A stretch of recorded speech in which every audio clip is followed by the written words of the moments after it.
Levi, it's time to launch! Hey, I'm Lawson, and this is my studio partner Levi, and here's how we made this. So first I had to fill my plates, so I set up my camera and started having an anime battle in my room, like a totally normal man. Then I took those plates into Premiere and timed them out with my storyboard, and got the timing right into place. Then it was over to After Effects to cut everything out, got sick of doing roto by hand, so Levi showed me some cool hacker shit. I've had to roto all this in literally 10 seconds for free with a local model. Then I did all my squash and stretch animation to my plates, so I had this.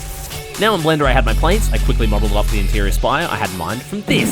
So it was a little bit of modeling and texturing for the walls and the walkways. And then I added in an elevator, go to game by the way, and some other trash for world building stuff. Then I added some wetness textures and shaders to break up the flat look, and some broken parts with some more imperfections, as well as moss, dirt, and overall grime. Then I added some plants with the geoscatter plugin, and enabled some wind motion. Then finally it was onto lighting. So to integrate my plate more, I used another free local model to generate a normal map for myself, so I could relight in engine, because it was lightning time. So I used one of my old GeoNode systems to generate lightning, then hand animate a point light to emit extra light on me to sell the effect. Now onto the second shot. So first things first, just animate door explosion.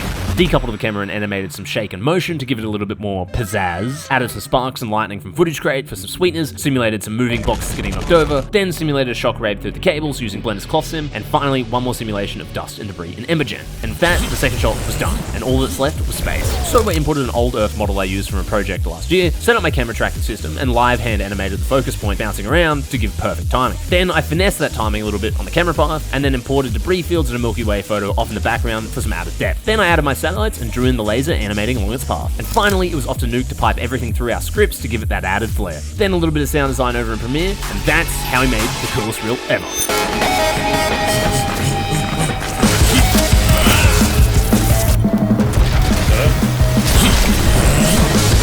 Levi, it's time to launch!